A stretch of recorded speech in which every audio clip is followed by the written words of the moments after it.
Shri la la la la la la la Maya Rama Shri la la la la la la la Maya Rama Shri la la la la la Maya Rama Shri la la la la Maya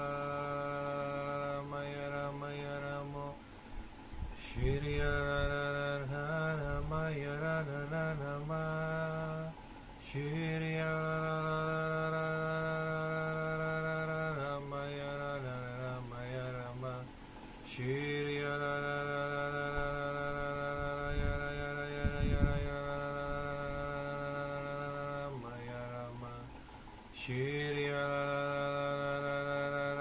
Maya Rama Shri la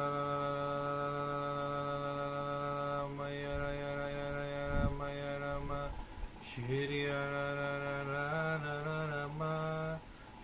Shri la la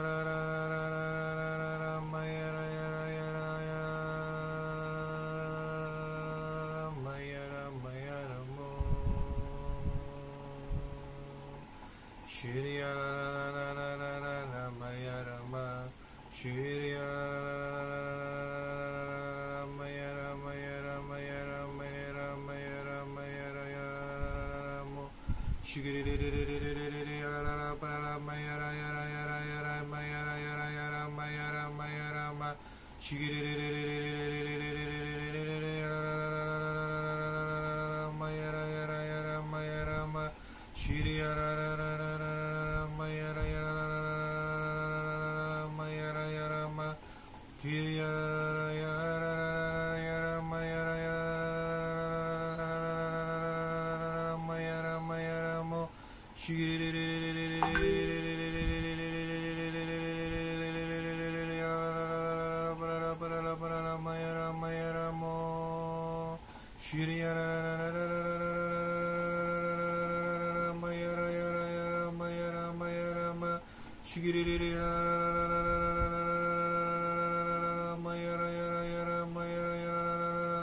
Maya Rama Shri la la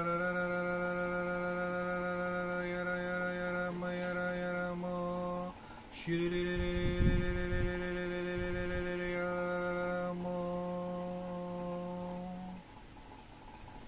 bagaikan tanah kering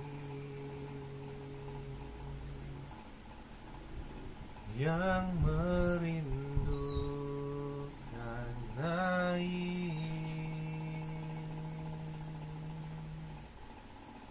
demikianlah jiwaku haus akan Engkau, ku rindu selalu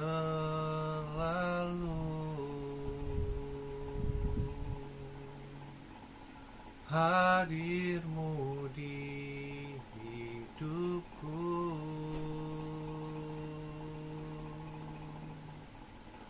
memulihkan jiwaku, hapuskan air mataku, mengalirlah kuasa Roh Kudus, mengalirlah di tempat ini, mengalirlah, oh Roh Kudus, di hidupku.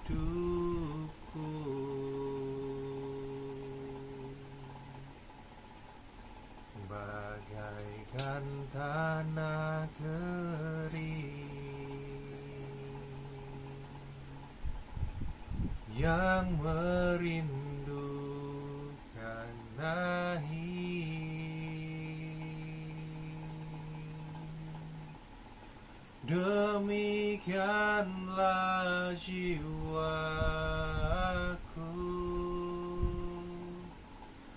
haus akan Engkau, ku rindu selalu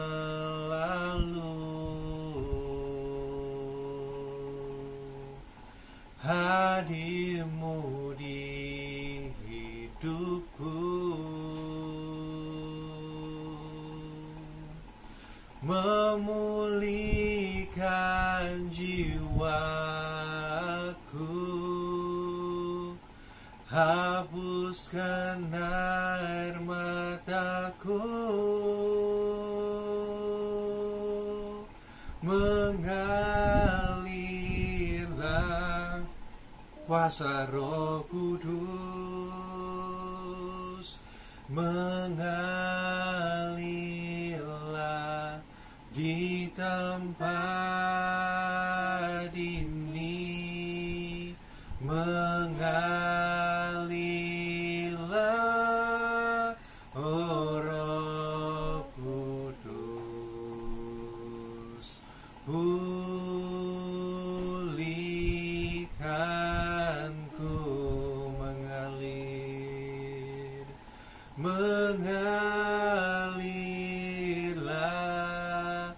kuasa Roh Kudus, mengalirlah di tempat ini, mengalirlah, oh Roh Kudus, di hidupku, mengalirlah kuasa Roh Kudus. Undang dia, undang pribadinya, mengalirlah di tempat ini, mengalirlah, oh Roh Kudus, pulihkanku, mengalirlah kuasa Roh Kudus, mengalirlah di tempat ini, mengalirlah, oh Roh Kudus, di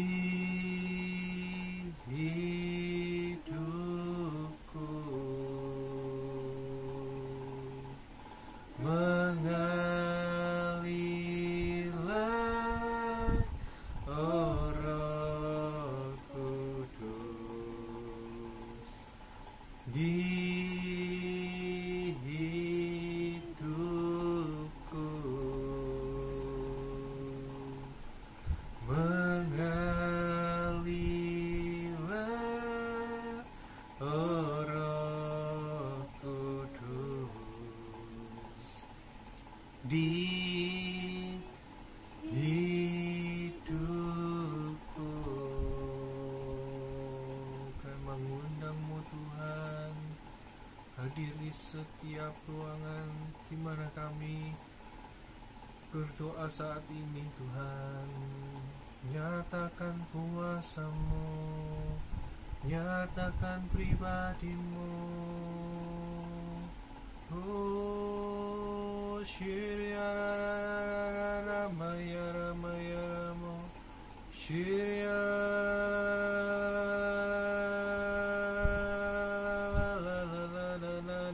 Mayarama, Shirya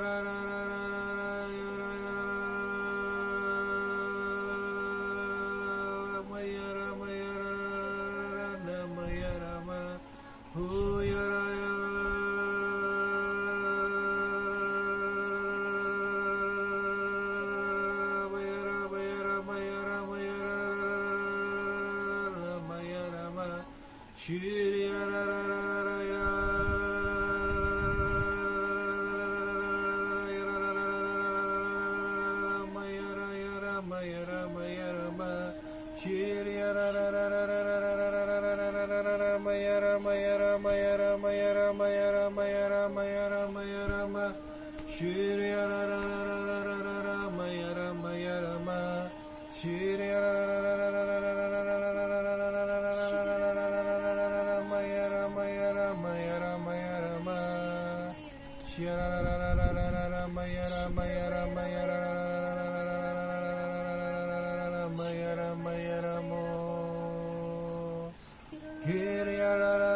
Bapa kau setia,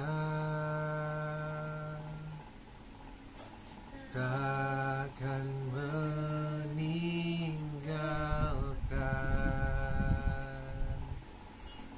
dan ku percaya Engkau milikku dan ku milikmu. Kerinduanku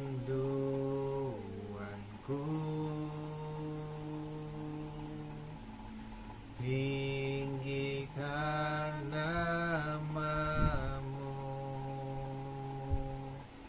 karena ku tahu Engkau dalamku dan ku dalammu. Ubah hatiku seputih hatimu, setulus kasihmu, kasihmu Tuhan. Biar mataku seperti matamu, pancarkan kasihmu. Ku mau jadi sepertimu. Katakan, Bapa kau setia, Bapa kau setia, takkan meninggalkan,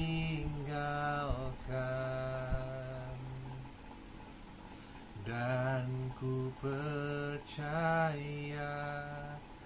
Engkau milikku dan ku milikmu. Kerinduanku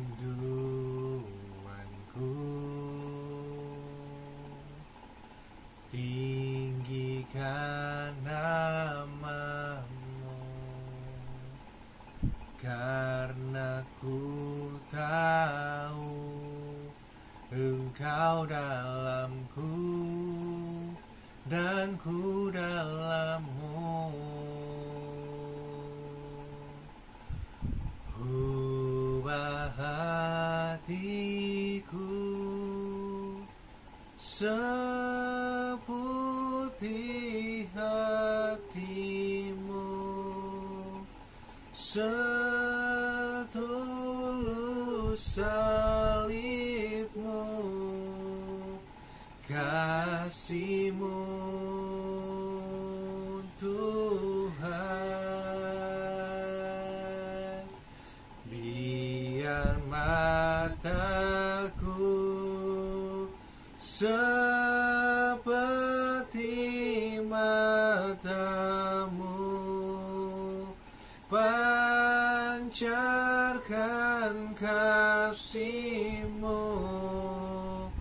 Ku mau jadi ubah hatiku,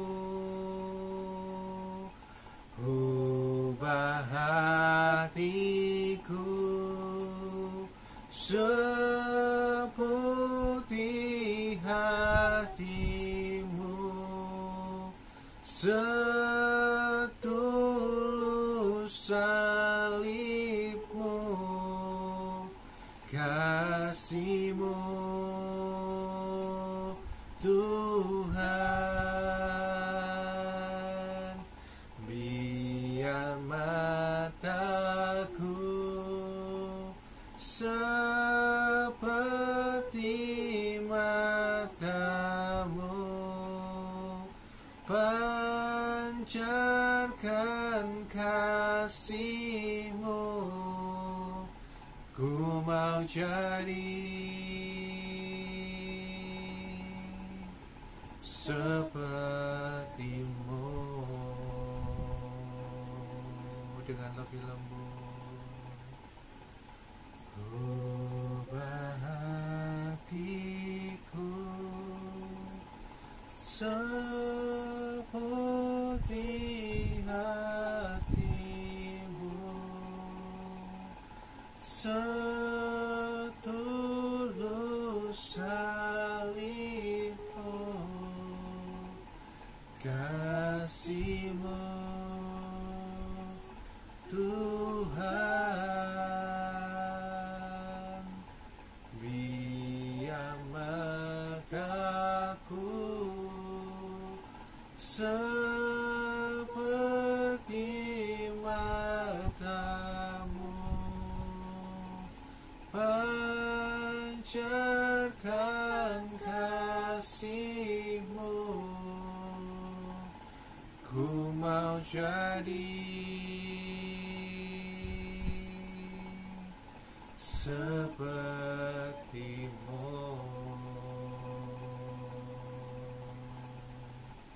Ku mau jadi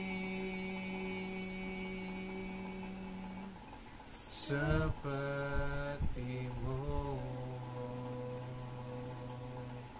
Shirya Maya Maya Maya Rama, Shirya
Bapa, Engkau mengenalku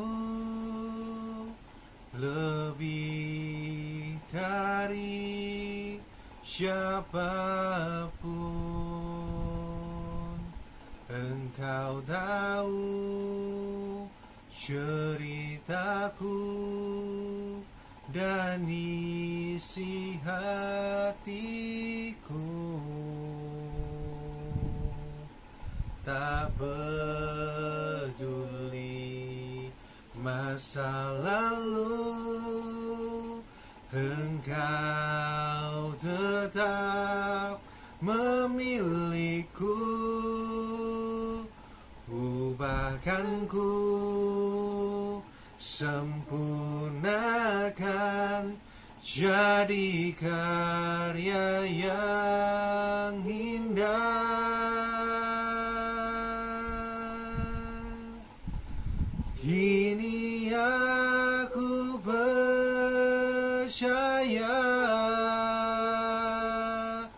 tiada yang mustahil bagimu.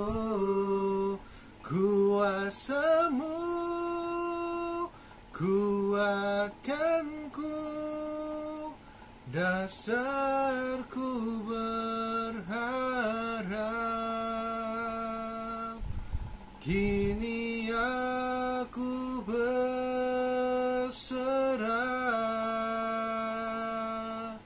pada rancanganmu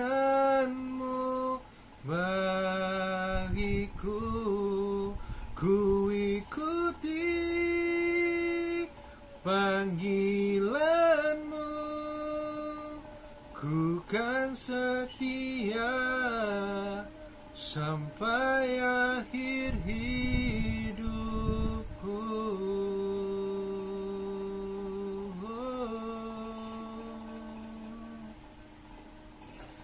Bapa, Engkau mengenalku lebih dari siapapun.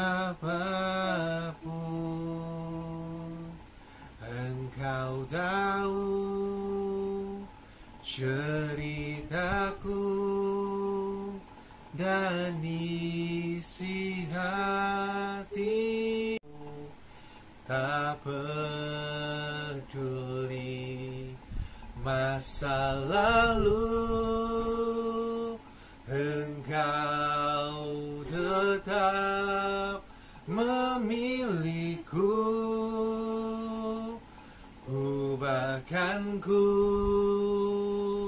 sempurnakan, jadi karya yang indah.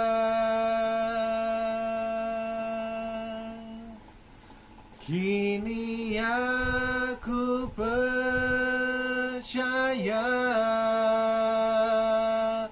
tiada yang mustahil bagimu.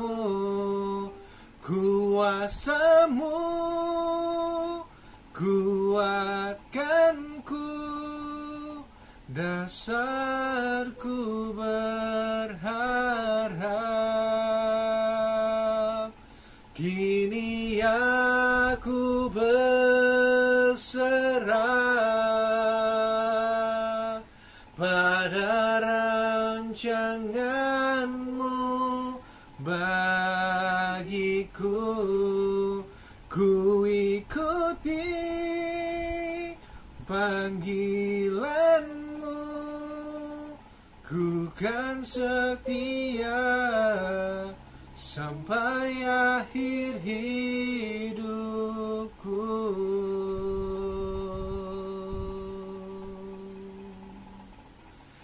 Kini aku percaya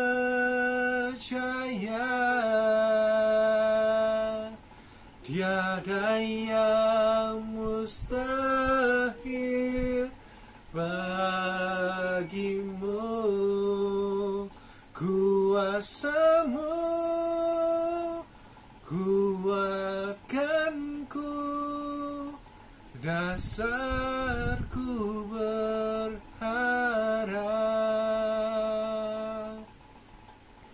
Kini aku berserah pada rancanganmu bagiku. Ku ikuti panggilanmu, ku kan setia sampai akhir hidupku.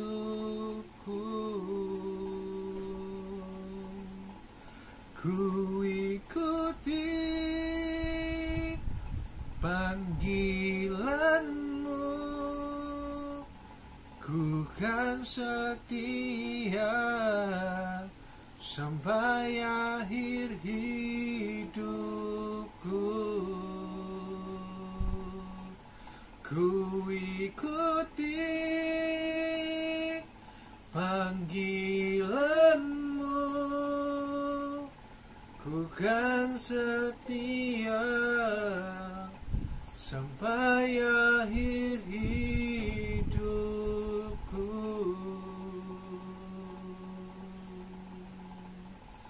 Ku kan setia sampai akhir hidupku.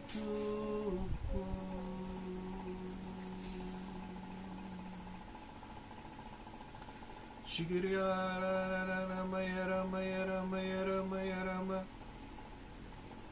Shiriya Rama Rama Rama Rama Rama Shiriya Rama Rama Rama Shiriya Rama Rama Rama Rama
Tuhanku rindu masuk dalam hadirat-Mu, jiwaku menanti, bawaku mendekat kepadamu dalam kemuliaan yang kudus. Tuhanku rindu masuk dalam hadirat-Mu, jiwaku menanti, bawaku mendekat kepadamu dalam kemuliaan yang kudus.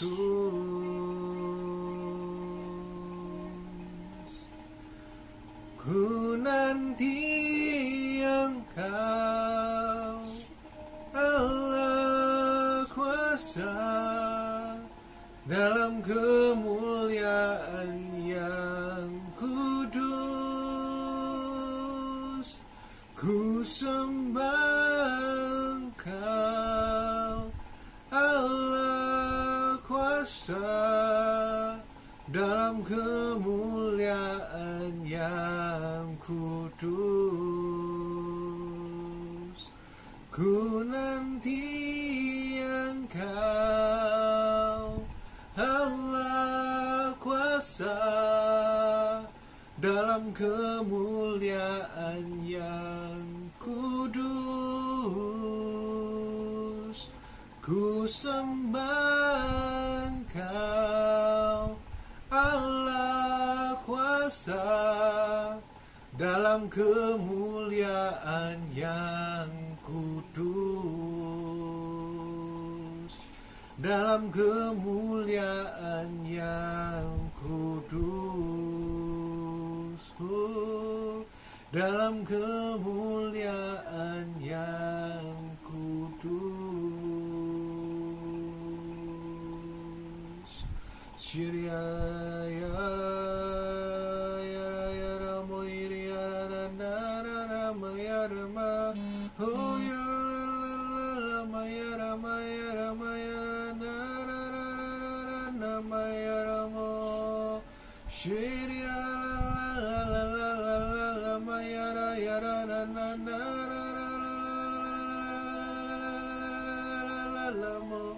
oh ya na Shiri la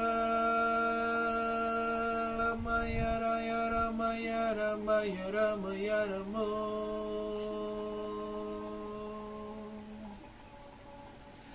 Yesus Tuhan ditinggikan, dimuliakan dan naik ke surga. Dia berikan Roh Kudus-Nya, menguatkan dan menolong selalu. Sungguh ku rindu bersekutu denganmu selamanya.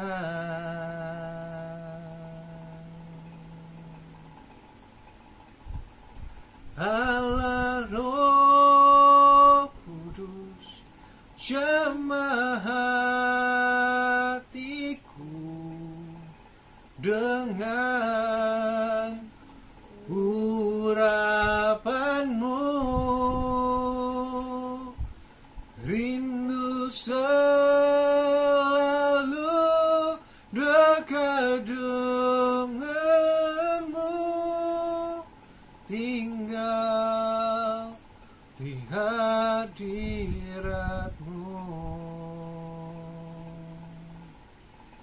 Yesus Tuhan ditinggikan, dimuliakan dan naik ke surga. Dia berikan Roh Kudus-Nya, menguatkan dan menolong selalu. Sungguh ku rindu bersekutu denganmu selamanya.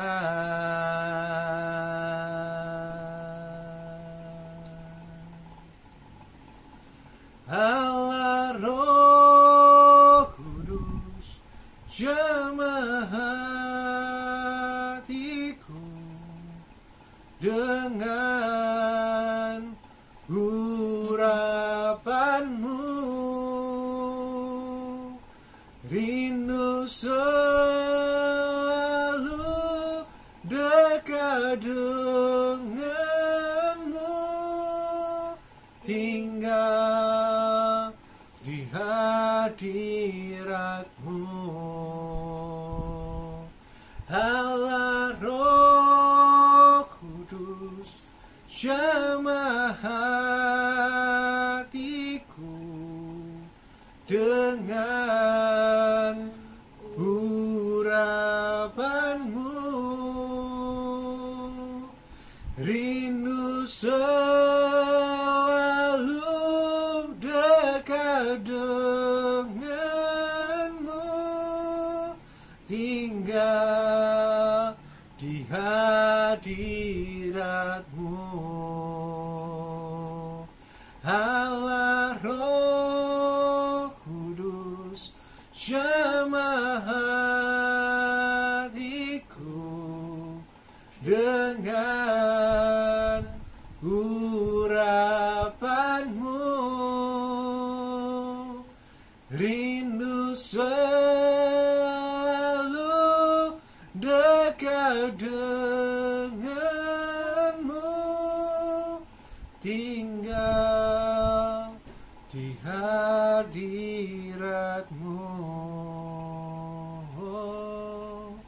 tinggal di hadiratmu,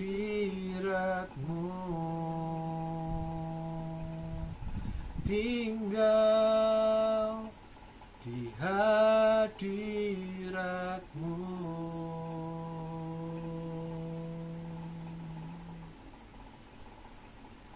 Shikarala parala parala parala parala pa shigiri maya rama shigiri maya rama ya ramu shiri maya rama shiri maya rama shiri maya rama shiri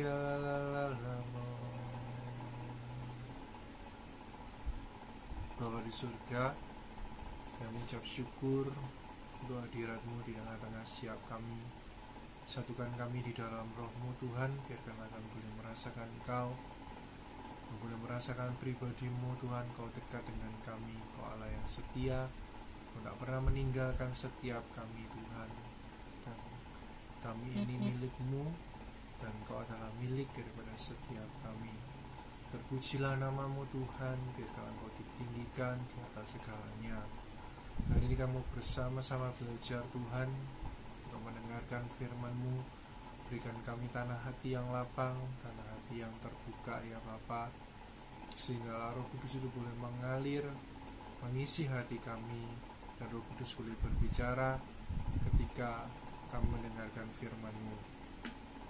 Kau tak terbatas dengan ruang, jarak, dan waktu Tuhan. Kau ada bersama-sama dengan kami di sini.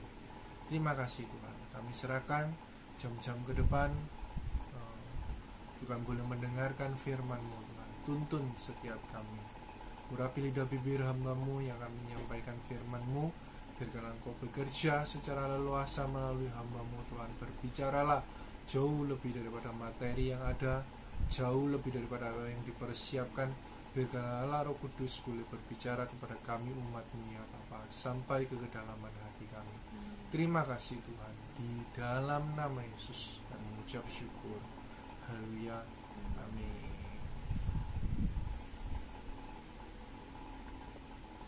Oke, bisa dinyalakan ya kameranya untuk yang bisa. Kalau nggak bisa ya nggak apa-apa.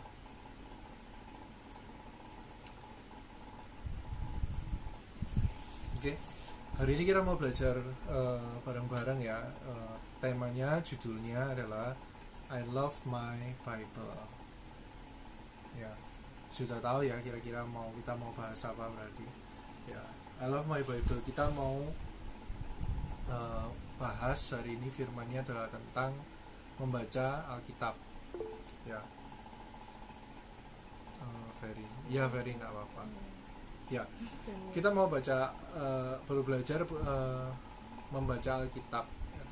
Langkah-langkah apa saja yang kita butuhkan, apa yang kita harus lakukan sebelum kita membaca Alkitab. Ya, yang pertama adalah buka hati kita, open your heart. Dalam arti apa? Sebelum kita membaca Alkitab, ada satu hal yang perlu kita percayai terlebih dahulu, yaitu apakah kita ini percaya bahwa Alkitab yang ada, yang kita pegang sekarang, ya, itu adalah sesuatu yang Tuhan sampaikan secara pribadi kepada kita manusia. Apakah kita percaya bahwa Tuhan itu memberikan ilham, Tuhan itu menuntun, Tuhan itu mengarahkan rasul-rasul, nabi-nabi untuk menulis apa yang ada di Alkitab sekarang? Ya, kita tahu ya Alkitab itu penulisnya banyak. Kalau nggak salah ya, yang menulis kitab dari mulai Kejadian itu sampai berikutnya perintah Tuhan dan lain sebagainya, kalau tidak salah itu Musa, kalau tidak salah. Terus berikutnya kita tahu ada Mazmur dan lain sebagainya, itu kan Raja Daud.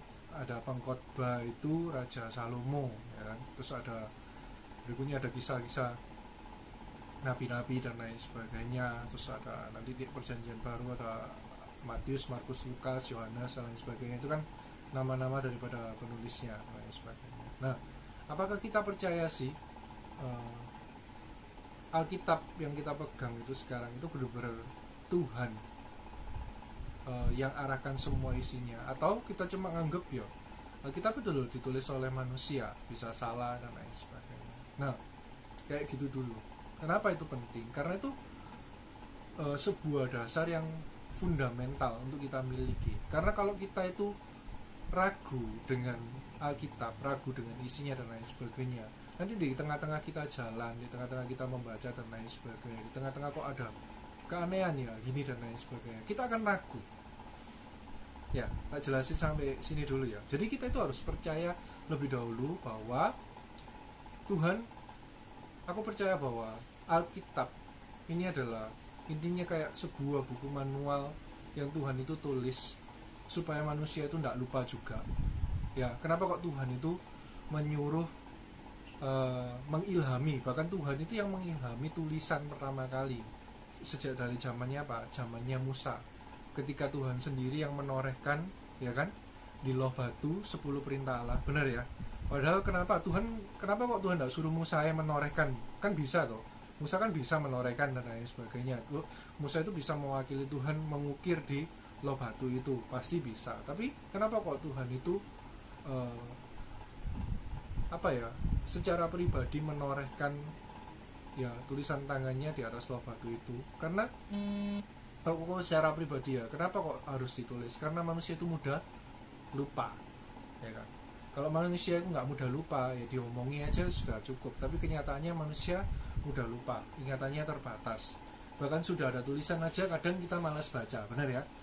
Contoh lah, nggak usah jauh-jauh Alkitab. Kalau kita beli gadget dan ada buku manual, siapa yang membaca buku manual terlebih dahulu? Atau dibongkar, atau Felix yang baru rakit PC dibaca nggak buku manualnya atau langsung ditancapin?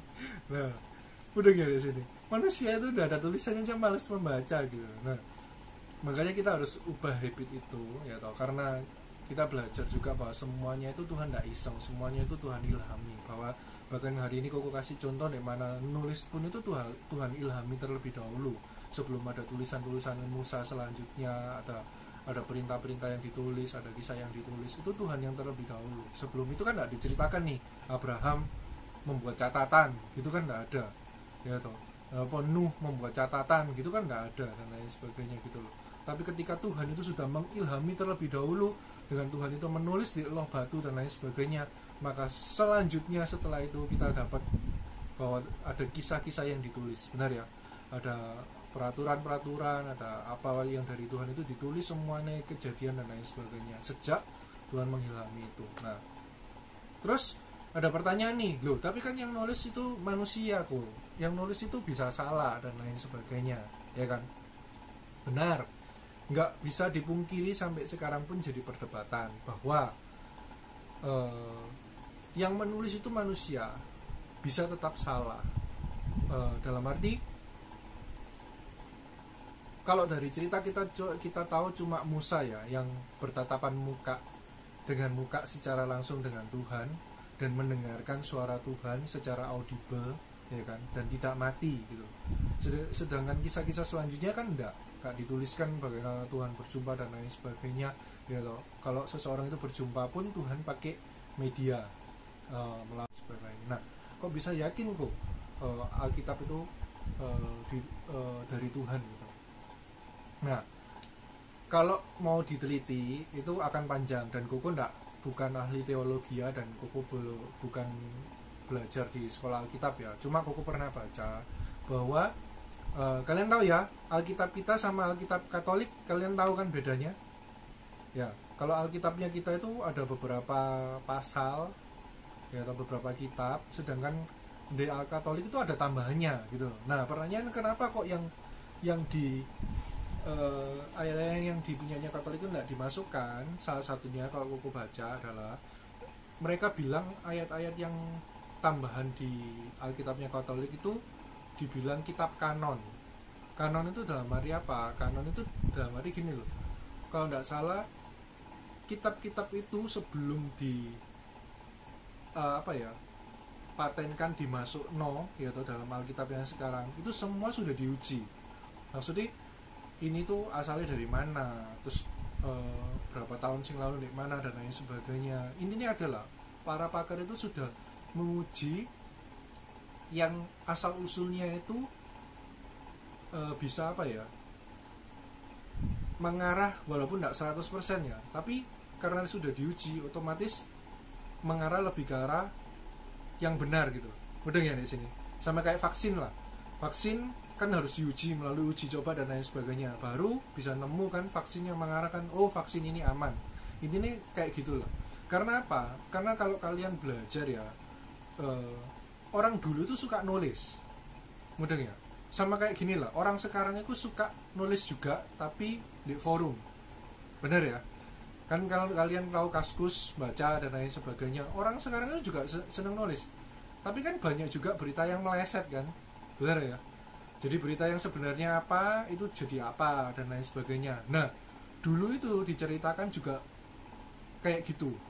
Kalau tidak salah aku pernah ikut di kelas namanya bibliologi, itu kan belajar tentang Alkitab, itu jelaskan dulu itu ada orang-orang yang mereka itu benci dengan kekristenan, mereka itu sangat benci dengan kekristenan, dan mereka itu membuat kitab-kitab palsu.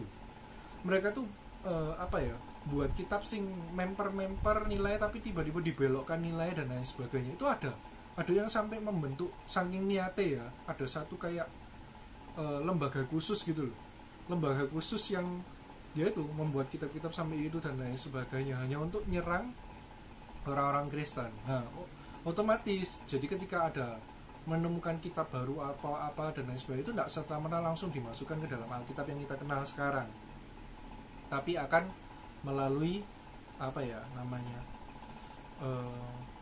tes dan ujian dari para ahli-ahli gitu. Sama kayak di Indonesia ini kan ada badannya sendiri, benar ya? Alkitab kita itu kan ada badannya lupa, ingat enggak? Ada, pokoknya ada lembaga apanya lah. Indonesia sendiri itu ada yang melalui ini untuk dicetak, untuk dimasal dan lain sebagainya, itu ada yang nggak sembarangan gitu, harus melalui itu dulu. Nah, pertanyaannya cuma kayak gini, tapi itu kan tetap bisa salah. Bisa. Kalau Koko bilang bisa salah, bisa. Contohnya kayak gini lah. Kalau kalian belajar lagi nanti suatu saat ada kesempatan untuk belajar kelas Alkitab ya, di sana Koko sempat dijelaskan dari bahasa Ibrani sendiri aja nanti itu kan diterjemahkan banyak, dari Ibrani ke Yunani, dari Yunani itu kemana dan lain sebagainya, belum lagi sampai ke bahasa Indonesia. Bisa katanya pengajar itu guyon, kadang nek nulis dulu kan ambil ngantuk-ngantuk, cuma ada lilin ya, nggak ada lampu sing seperti sekarang gitu, dan tulisannya kan nggak berupa alfabet gitu, tapi kan kayak gambaran. Terus bisa ya pas ngantuk-ngantuk tuh salah coret, makanya ada sing beda dan lain sebagainya. Bisa nggak? Bisa. Tetapi kenapa kok kita harus tetap buka hati kita untuk kita itu percaya Alkitab dan lain sebagainya? Karena kalau kita nggak buka hati, ya toh, kita nggak bisa kasih tempat untuk satu pribadi. Ini yang penting. Satu pribadi itu siapa? Satu pribadi itu Roh Kudus.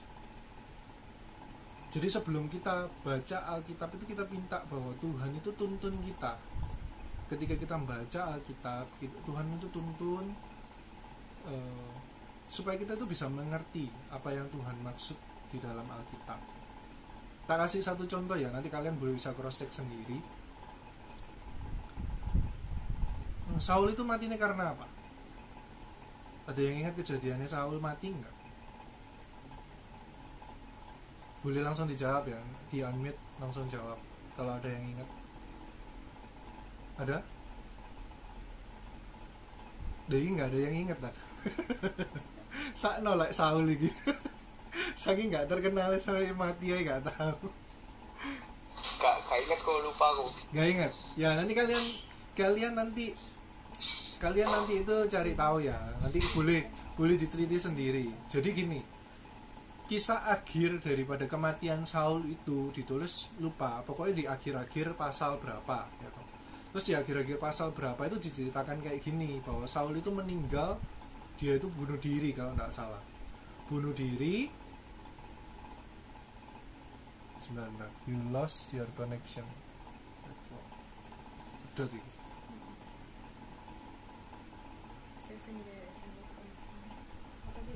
Enggak, kita mati semua, saya sempat. Oke, kita tunggu dulu koneksinya terputus.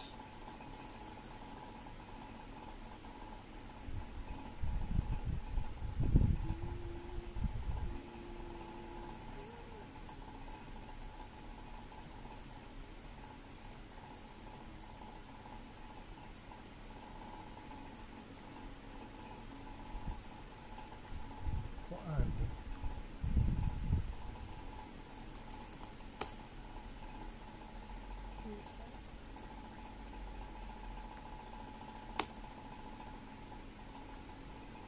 Oh iya, jangan-jangan Kevin ya? Iya, jangan-jangan Kevin ya?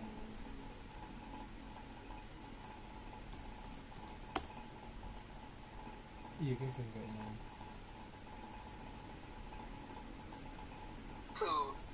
Besok hari Senin. Halo, Gitu.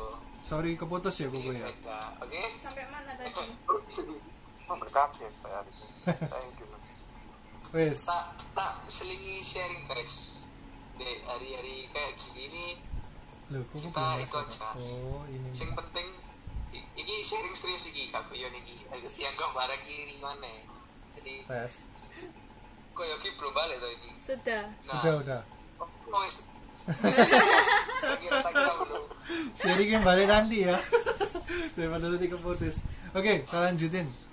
Jadi di kisahnya Saul itu nanti kalian dapeti bahwa Saul itu diceritakan di akhir pasal itu bahwa dia itu bunuh diri.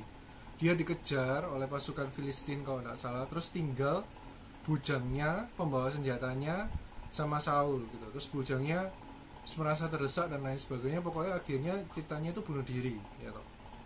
Tapi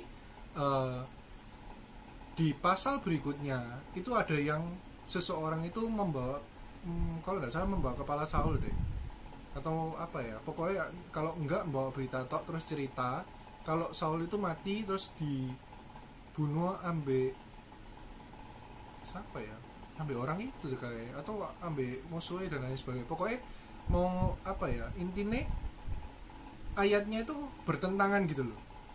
Mudeng ya, bayang no, ini kan lembar terakhir daripada ayat cerita yang tadi. Di sini dibilang bunuh diri, di sini dibilang bukan bunuh diri tapi dibunuh gitu loh. Jadi ketika baca itu otomatis kan ada pertentangan. Loh, sing bener sing mana? Ya kan? Sing bener ini dibunuh apa sing benernya bunuh diri atau sing bener ini dibunuh, ya kan? Nah, kalau enggak salah, aku kan tanya terus aku doa, oh, aneh Tuhan. Iki ceritanya enggak nyambung iki. Satu yang ngomong A, satu yang ngomong B. Lah sing bener sing mana? Nah, waktu itu nanti Tuhan itu tuntun Koko tiba-tiba dijelaskan, kamu lihatan sudut pandangnya yang cerita ya toh. Jadi kalau sudut pandang yang kiri yang bilang bunuh diri tadi itu sudut pandang orang ketiga, benar ya? Kalian belajar BI tahu sudut pandang orang ketiga itu adalah sudut pandang si penulis cerita, ya benar kan? Kayak aku menceritakan kisahnya Kevin dan Ken, sudut pandang orang pertama kan di Kevin, ya toh, benar ya? Sama Ken atau Ken lah, tergantung cerita dari siapa. Tapi kalau aku menceritakan kisah mereka itu sudut pandang dibilangnya sudut pandang orang ketiga kalau nggak salah. Nah, sedangkan kalau di sana satu nih itu ditulis kayak ceritanya itu dari menceritakan dari sudut pandang tokoe gitu loh. Jadi kayak Kevin sih ngomong gini. Nah, sampai Tuhan itu jelaskan orang itu bujuk gitu loh. Orang itu berbohong kalau Saul itu dibunuh supaya apa? Dia itu kayak mau membuat, karena Daud itu posisinya waktu itu kan dikejar-kejar oleh Saul, benar ya? Waktu itu Saul itu kan benci Daud gitu loh. Jadi dikiranya orang itu ya toh, kalau Daud itu dengar kematiannya Saul, Daud bakal seneng gitu loh, karena musuh besarnya orang yang mengejar-ngejar dia itu telah mati. Menurut orang itu kayak gitu. Kenapa? Itu didukung dengan apa?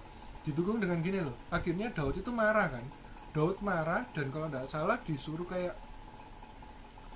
dibunuh orang itu, entah dipenggal malah dipotong-potong, aku lupa, pokoknya sadis banget gitu loh mudahnya. Jadi kayak Daud itu marah banget dengan berita itu gitu loh. Nah waktu itu ya bingung, kok cek sadis ya wong mek ngelaporno soal mati dan lain sebagainya. Nah tapi jadi berkesinambungan gitu loh. Mungkin Daud itu bisa mikir, orang itu kok kurang ajar gitu loh, mudeng ya, cek berani nih nyentuh gini dan lain sebagainya kayak gitu, makanya dibunuhnya sampai kayak gitu.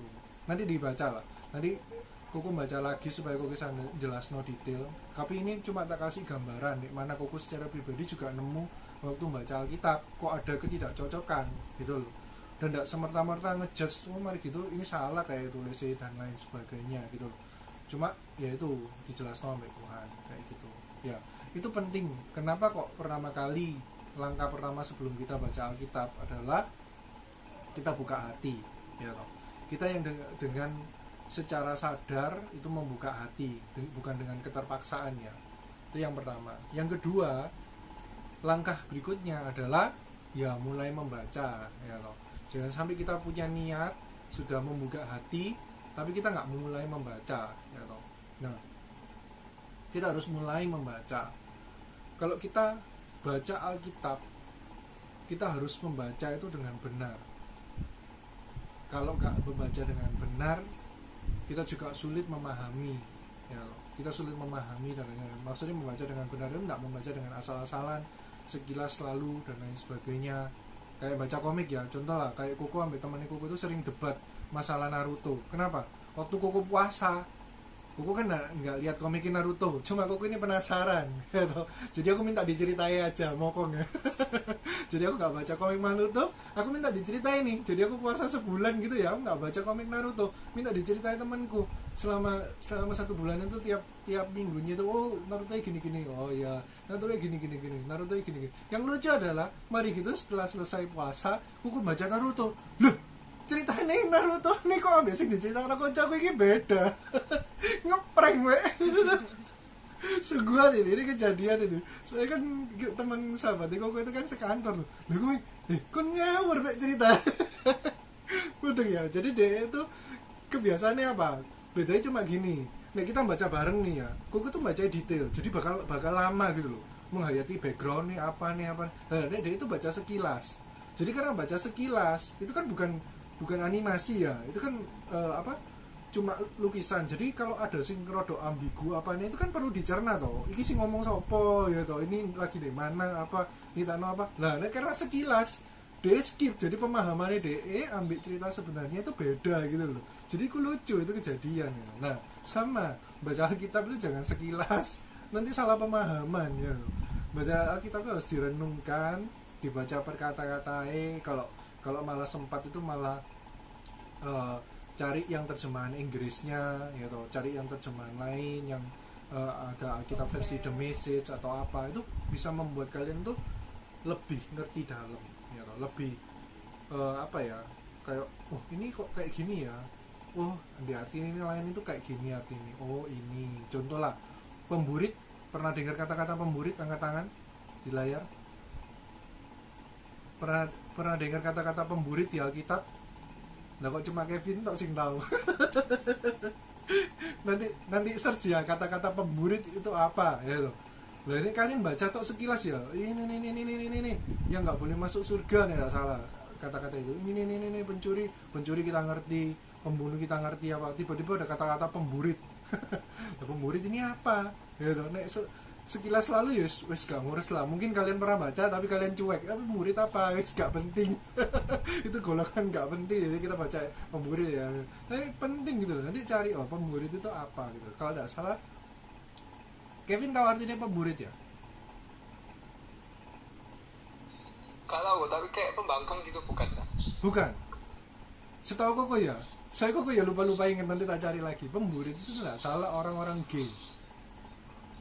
Kalau tidak salah lah ya, orang-orang gay, orang-orang lesbian apa itu pemburit. Dulu gue nggak ngerti.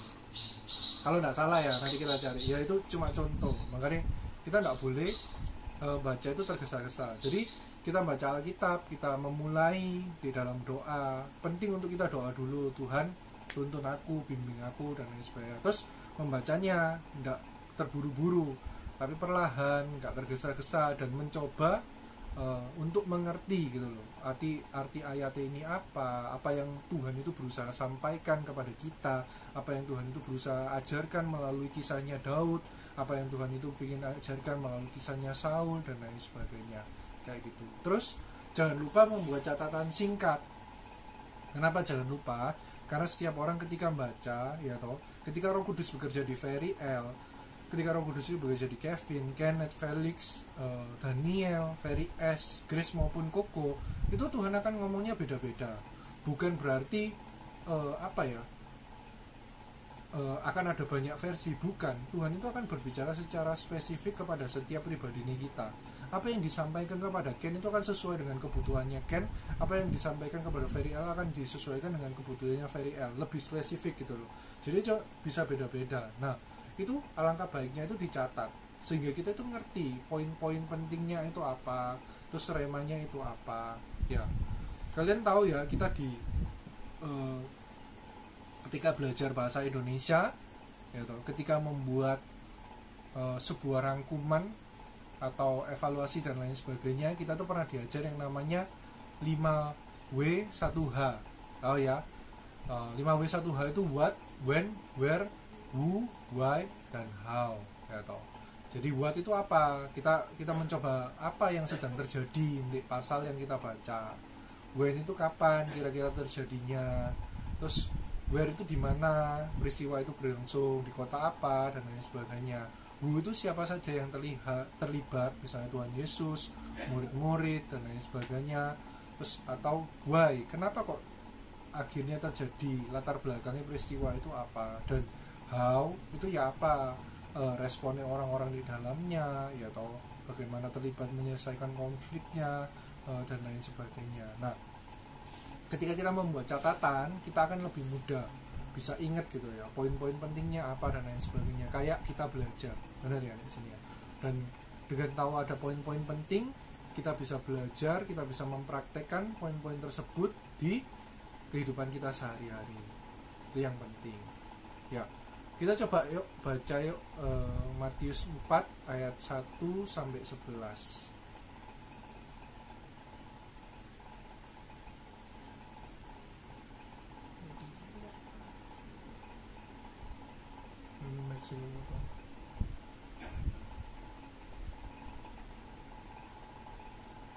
Oke, sebentar. Oh, direnungkan itu dia apa kok maksudnya?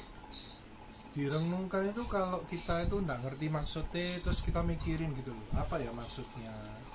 Atau kalau versi Neko Philip dia misalnya nggak ngerti satu ayat, dia seharian itu merenungkan, dia mikir no kira-kira Tuhan mau ngomong apa ya ke aku lewat ayat bener. Ini apa ya, dipikir direnungkan itu pesan berulang-ulang gitu loh. Pesannya apa ya yang Tuhan mau sampaikan, aplikasinya apa ya yang dalam hidup kita, kayak gitu.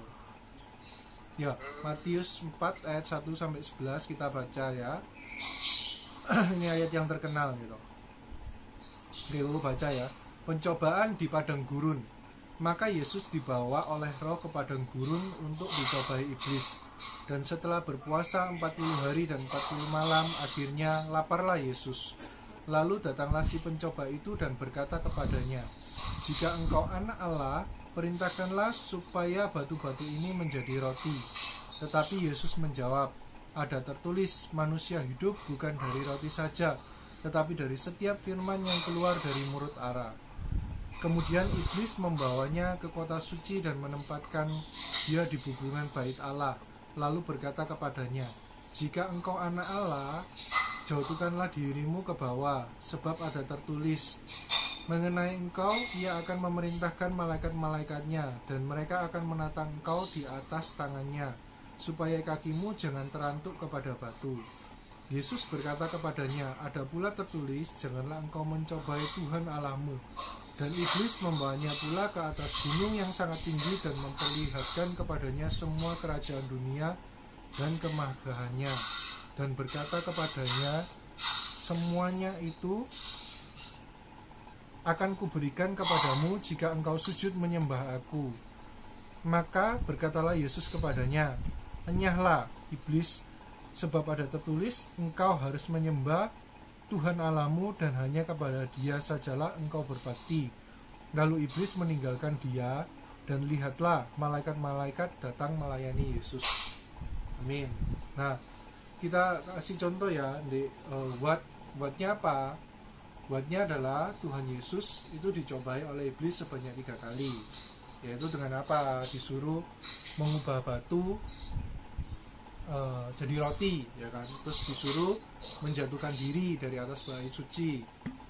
Terus berikutnya yang terakhir adalah disuruh menyembah iblis, ya kan? Kevin tolong di mute dulu, Vin. Ya. Kemudian suaramu bocor soalnya. ya, Nah, thank you. Terus kemudian when-nya adalah kapan. Nah, kapannya adalah kejadian ini terjadi setelah Tuhan Yesus dibaptis oleh Yohanes Pembaptis, lalu berpuasa selama 40 hari 40 malam. Ya, ini kejadiannya sebelum Tuhan Yesus masuk dalam pelayanannya selama 3,5 tahun ke depan. Where-nya di mana? Where-nya itu banyak. Pertama Tuhan dicobai di padang gurun, ya toh, nggak ada saksi mata, nggak ada satupun yang melihat. Terus kedua Tuhan Yesus dibawa ke hubungan bait Allah, ya toh, di kota suci. Terus yang ketiga Tuhan Yesus dibawa ke gunung yang sangat tinggi, di mana terlihat semua kemegahan kerajaan dunia. Nah, who-nya siapa yang terlibat? Ada dua, yaitu Tuhan Yesus dan iblis, ya toh. Why? Kenapa? Karena Tuhan Yesus itu baru dibaptis dan diperkenalkan kepada dunia. Jadi karena itu iblis itu tidak suka dan berusaha untuk menggagalkan rencana Tuhan, ya toh. Supaya Tuhan itu tidak usah lah jadi juru selamat bagi kita, ya toh. Biar Tuhan itu seakan-akan dikasih semuanya lah, jadi raja dan lain sebagainya, kayak gitu. Jadi sama-sama jadi raja tapi diselewengkan gitu loh. Lebih ke arah raja dunia kalau ini. Terus how? Ya toh. Tuhan Yesus itu memperkatakan firman untuk melawan setiap tipu muslihat, untuk melawan setiap cobaan daripada iblis. Jadi tidak logikanya sendiri, omongan dan lain sebagainya, tetapi pakai firman langsung, ya toh. Makanya itu kesimpulannya Tuhan Yesus itu memberikan teladan untuk kita menang atas setiap pencobaan. Kita harus berpegang kepada firman Tuhan, ya, kayak gitu, ya. Terus jangan lupa ketika yang terakhir itu, setelah kita membaca firman, apa yang harus kita lakukan? Yang harus kita lakukan adalah minta pimpinan Roh Kudus. Sekali lagi kita mengucap syukur kalau kita Tuhan sudah baca firman sampai selesai dan nangkep pesannya itu seperti ini dan lain sebagainya. Berdoa supaya kita bisa mengaplikasikan hal tersebut, apa yang kita baca di dalam kehidupan setiap kita masing-masing, ya. Itu ditutup. Nah, terus dalam membaca firman itu kita perlu apa, ya toh? Kita perlu yang namanya membuat sebuah komitmen, ya. Kita perlu punya komitmen dan ketekunan ketika kita membaca, ketika kita itu merenungkan, dan ketika kita itu melakukan firman Tuhan. Ayo setiap kita membuat sebuah tantangan untuk diri kita, untuk buat komitmen tadi, untuk baca dan menyelesaikan Alkitab. Ya. Jadi kita terus boleh juga kalau kalian punya pingin ya, diadakan kayak gini loh, ayo bareng-bareng yuk kita itu belajar kayak Bible study kecil-kecilan ya toh. Nanti kita akan baca ayat bersama-sama atau kita baca kisah bersama-sama, terus kita share apa yang jadi, apa yang kita dapat gitu loh, rema apa, kita nangkep apa dan lain sebagainya, kita share itu juga boleh. Nanti terserah kalian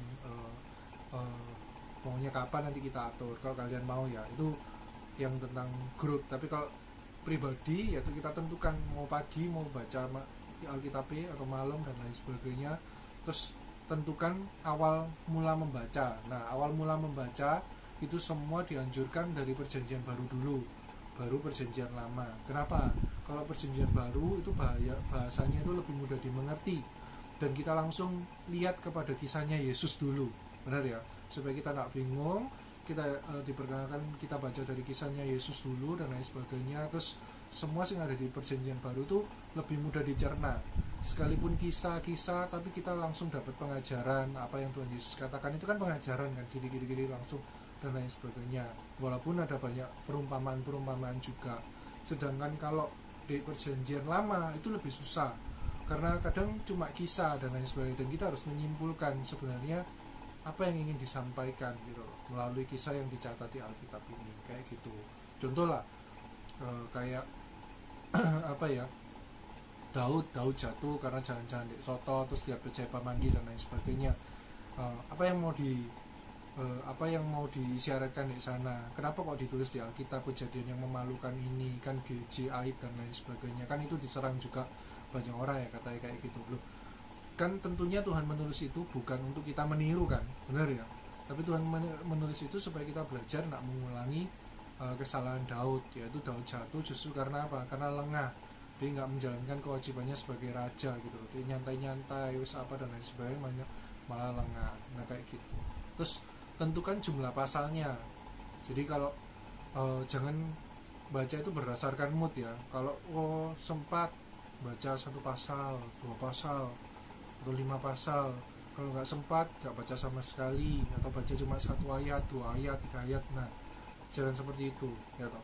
Boleh lah, Koko nggak memaksa ya, Koko nggak cuma ketahuilah bahwa setiap kita itu harus bertumbuh lebih ya dari yang sebelumnya. Dalam arti gini, kok ada loh Koko yang bilang, kok aku nih baca cuma 1 ayat gitu loh. Nah, 1 ayat itu kadang ya bingung Koko ya apa, karena 1 ayat kapan Maria itu 1 ayat itu kamu dapat apa? Contoh ya, silsilah Tuhan Yesus gitu. Enggak, itu aja dibagi beberapa ayat, dan nek mbok penggal 1 hari ini 1 hari pada hari ke-7 tak tanya silsilah yang pertama Tuhan Yesus siapa, lali wes. Udah ya sini ya. Kalau terlalu dipenggal terlalu jauh jaraknya itu malah nggak dapat kayak keutuhan whole picture-nya gitu loh, kejadian itu loh. Minimal lah. Apa nggak bisa disimpulkan dari 1? Ya, minimal Koko itu jangan 1 pasal, tetapi 1 perikop. Ya, tahu ya, 1 perikop maksudnya apa? 1 perikop itu kadang kayak tadi itu loh, pencobaan di padang gurun ya toh. Ya baca sampai habis tentang pencobaan di padang gurun gitu loh. Jangan mari kita dipenggal per ayat, kan kalau dipenggal per ayat ya baru sampai apa? Tuhan Yesus dicobai gini. Wes mari. Itu kan bacanya nangkep apa mari dari gitu. Oh, nangkep Tuhan Yesus pun dicobai, ngono kan ya gece gitu loh. Udah ya di sini ya. Cuma kalaupun kalian bisanya kayak gitu, Koko tetap dorong kalau bisa per ayat ya nanti dinaikkan jadi per perikop. Nanti kalau sudah per perikop bisa jadi 1 pasal. Kalau sudah 1 pasal bisa 2 pasal. Atau bahkan kalau ada waktu senggang, kalian libur dan lain sebagainya, malah Koko itu menyarankan ini yang ditanyakan Kevin tadi, merenungkan itu apa? Merenungkan itu ngambil waktu untuk memahami. Contoh ya, pernah Koko waktu libur itu yang Koko baca itu apa? Yang Koko baca itu semua tentang Daud. Jadi Koko tuh mau membaca kisahnya Daud dari piro pasal itu pokoknya sampai habis nisan di hari itu. Kenapa? Supaya Koko itu tahu whole picture-nya gitu loh. Kalau dulu kan baca per pasal itu kan per kisah benar ya, terus bisa lupa kisah yang pernah. Tapi kalau kita itu dari awal sampai akhir itu bisa dapat lebih gambaran besarnya, benar ya. Sama kayak gini lah, coba kalian pernah nonton Harry Potter ya, Harry Potter 1, 2, 3 itu kan jedanya lama, benar ya. Terus kalau ditanyain lagi Harry Potter 1 itu kayak gini kan kadang kita lupa, benar ya. Terus kita nggak bisa narik benang merahnya kan, benar ya sih. Tapi coba kalau kita tuh nonton langsung rentetan dan lain sebagainya, terus kita masih ingat kan, masih fresh kan Harry Potter 1 itu ceritanya. Nah terus kalau ada kejadian yang ada di misalnya Harry Potter 4 dan itu nyangkut dengan kejadian Harry Potter 1 dulu, kita masih bisa nangkep benang merahnya, ngerti ya. Oh ini gara-gara ini, makanya ini kayak gini, mudah ya di sini. Tapi kalau kita nggak baca kayak gitu kan kita nggak tahu, kita missing gitu loh. Oh di poin itu kita nggak nangkep. Nah kayak gitu ya, itu berhubungan dengan komitmen ya. Yang terakhir adalah ayo kita sama-sama belajar untuk mencintai Alkitab kita. Ya tuh, kita belajar mencintai ya apa ya?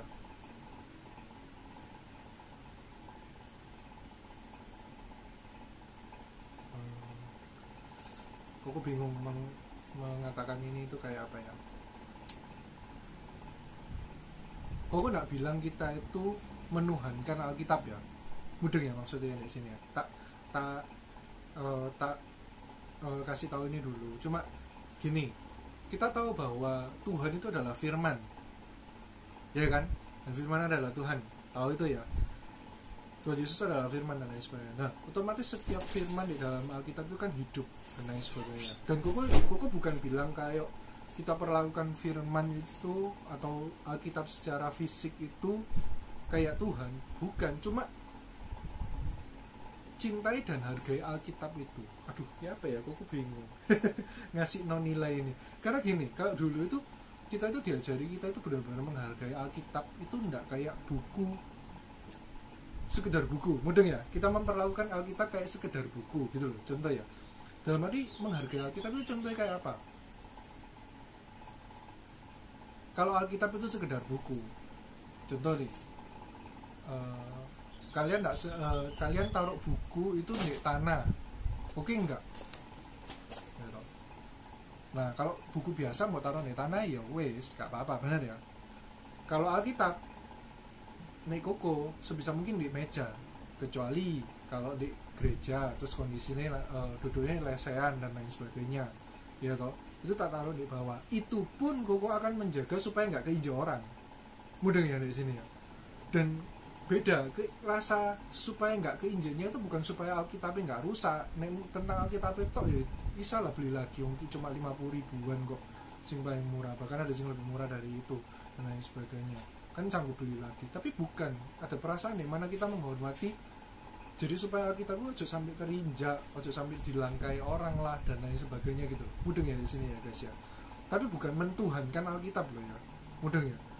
Jangan sampai salah sembah mari gitu. Sing disembah Alkitab itu juga salah. Mudeng ya di sini ya.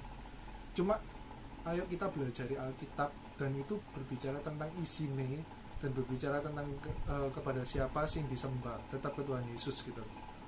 Mudeng ya di sini. Jadi itu beda, sungguhan itu beda. Kalau kalian tahu Ko Philip ya, pernah dengar nggak kisah Ko Philip itu saking cinta banget sama Alkitabnya yang lama ya toh. Jadi Ko Philip itu kalau sekarang kan sudah ganti Alkitab. Kalau dulu pernah dengar ceritanya di mana Ko Philip itu punya Alkitab yang dipakai sejak di bertobat baru, ya toh sampai apa namanya di pelayanan apa semua catatannya kisahnya dari bertobat baru dan lain sebagainya itu kan dicatat di sana. Jadi dia itu soayang soro ambil Alkitab, bahkan Alkitab itu tidak pernah lepas daripada Ko Philip gitu loh. Jadi selalu dibawa di mana-mana dan lain sebagainya. Bahkan tidur di pelayanan misi atau apa dan lain sebagainya itu Ko Philip apa tidur itu ambil Alkitab dan lain sebagainya. Wis kayak gitu lah dihormati. Sampai suatu saat itu pernah ceritain Ko Philip itu harus ganti Alkitab ya waktu itu dengan salah ya. Enggak, sing Alkitab keluar minyak atau gara-gara keluar minyak baru dia ganti. Oh iya benar. Jadi ada suatu kejadian itu sampai Alkitab Ko Philip pun itu diurapi Tuhan, jadi keluar kayak minyak gitu loh. bukan di minyak deh, tapi benar-benar keluar minyak gitu loh. Keluar minyak kayak itu minyak urapan itu kok Hah? gara-gara kok Philip mau baca buku rohani, gak baca Alkitab.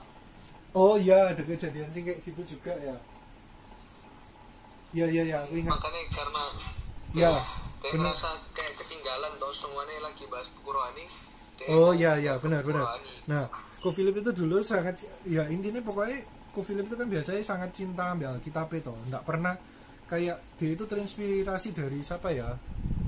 Smith Wigglesworth ya kalau nggak salah ya, Ko Philip pernah bilang ya. Pokoknya ada satu orang misionaris itu sing diurapi Tuhan begitu rupa, karena dia itu nggak baca apapun, nggak lihat apapun kecuali Alkitab. Jadi orang itu nggak lihat TV, nggak baca majalah, nggak apa, cuma Alkitab. Nah, salah satu inspirasi Ko Philip itu juga kayak gitu. Nah, benar sih yang dibilang Kevin. Jadi suatu saat itu nanti Ko Philip itu merasa dia kan panduannya cuma Alkitab doang kan selama ini dan lain sebagainya. Terus sedangkan orang lain itu kan nambah dengan ada buku rohani dan lain sebagainya. Terus akhirnya Ko Philip itu mau kayak gitu. Terus ada kejadian sing yaitu sampai keluar minyak urapannya dan lain sebagainya gitu untuk ingat Ko Philip lagi kayak gitu. Thank you Vin masih ingat no. Soalnya ini lama sore kok denger. Nah ini nih jadi gitulah. Oke kok. Jadi jangan sampai kita itu menyepelekan Alkitab. Intinya cuma di sana gitu. Sekalipun Alkitab itu cuma alat ya, sekalipun Alkitab kita itu ya cuma apa ya, yes biasa. Cuma cara hati kita untuk menghargai Alkitab, cara hati kita itu menghargai Tuhan dan lain sebagainya, itu yang menentukan setiap orang itu yang menentukan Tuhan itu bekerja itu berbeda dan setiap orang adalah yaitu respon hati dan kerinduannya masing-masing orang itu. Ya, oke. Sampai di sini semuanya ngerti ya tentang Alkitab. Jadi kita belajar bareng-bareng untuk supaya baca. Nggak ada yang sempurna ya. Sekalipun Koko membagikan ini kepada kalian, itu Koko juga belajar, Koko juga diingatkan lagi. Karena ya seperti biasa, manusia itu mudah lupa, manusia itu mudah bergeser dari nilai yang sebelumnya ada dan lain sebagainya. Makanya selalu diingatkan, apalagi di awal tahun, kalau kalian sudah lama ikut GMS, setiap awal tahun itu polanya selalu sama. Kita akan difokuskan lagi balik ke yang namanya doa, kita akan difokuskan lagi balik ke namanya baca Alkitab, kita akan difokuskan lagi ke yang namanya puasa, kita akan difokuskan lagi kepada pujian dan penyembahan. Kenapa? Ya balik lagi back to basic. Kalau basicnya sudah dibangun dan lain sebagainya, kita masuk lagi ke bulan apa, selalu kayak gitu. Udah ya kayak di sini polanya. Jadi jangan bosan, jangan merasa wah aku sudah bisa rendahkan hati. Kita belajar merendahkan hati sekalipun kita udah tahu, kita mulai lebih teliti lagi. Oh di bagian mana ya mungkin yang udah kendor, ada apa harus diperbaiki. Kayak gitu tujuannya. Oke, semuanya. Ya, ayo kita tutup doa ya. Syukurlah barala barala barala barala barala barala barala ba. Syukurlah mayara mayara mayara mayara mayara. Syukurlah mayara mayara mayara mayara mayara. Syukurlah mayara mayara mayara mayara mu. Firman-Mu pelita bagi kakiku, terang bagi jalanku.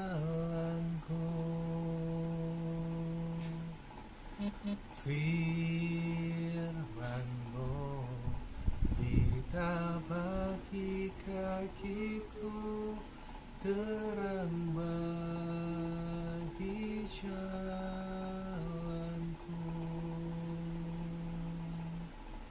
Saat ku takut dan hilang jalanku, tetaplah Kau besertaku,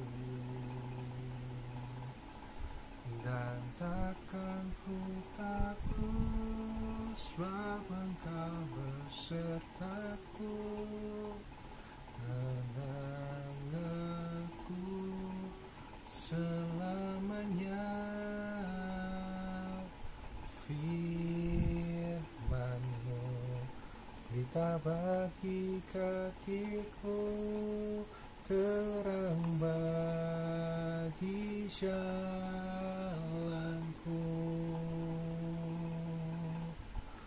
Firman-Mu pelita bagi kakiku, terang bagi jalanku.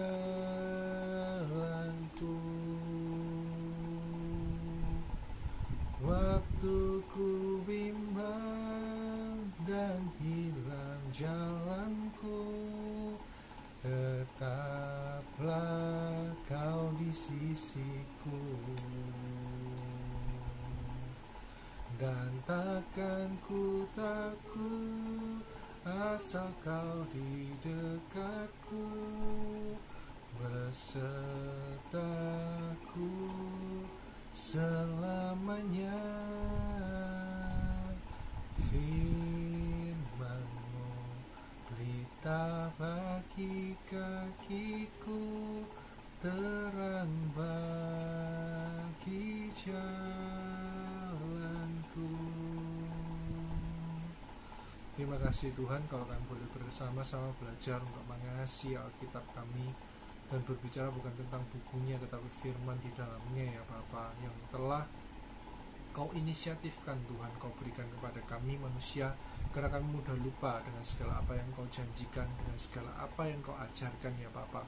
Oh itu Kau mengilhami, Kau menginisiatifkan untuk menulis, dan semua catatan yang ada dirangkumkan sampai sekarang dan lain sebagainya terangkum dalam sebuah Alkitab ya Bapa. Mari Allah Roh Kudus bantu setiap kami untuk ketika kami ke depan membuat sebuah komitmen untuk kami membaca Alkitab, meluangkan waktu untuk merenung dan lain sebagainya, belajar, tidak tergesa-gesa, membaca dengan lebih teliti, mencoba memahami apa yang Kau maksud, apa yang ingin Kau sampaikan melalui firman-Mu untuk setiap kami. Mari Roh Kudus, Kau bekerja di dalam hati setiap kami, Engkau yang menuntun, Engkau yang menerangi segala sesuatunya, sehingga kami mengerti apa yang ingin Kau sampaikan kepada setiap kami. Terima kasih Tuhan, terima kasih atas kasih-Mu, terima kasih atas penyertaan-Mu, terima kasih atas segala sesuatu hal yang Kau berikan bagi setiap kami ya Bapa. Engkau Allah yang mengasihi setiap kami. Ke depan nanti Tuhan, ajar kami lebih sungguh Tuhan dalam mengenal-Mu secara pribadi melalui firman-Mu, di dalam doa, di dalam puasa, dan di dalam pembacaan firman serta penerapan firman yang kami baca ya Bapa. Terima kasih ya Bapa. Akan berdoa untuk setiap kami, untuk setiap anak-anak di CG beserta dengan keluarga kami masing-masing, bahkan mendekat kepadamu, mengerti pribadimu secara pribadi, mengasihi Engkau lebih sungguh lagi ya Bapa. Dan kami menyerahkan rasa aman kami, segala aspek kehidupan kami, kesehatan kami hanya ke dalam tangan-Mu. Engkaulah yang berdaulat Tuhan di atas segala sesuatunya. Di dalam nama Tuhan Yesus kami ucap syukur. Haleluya. Amin.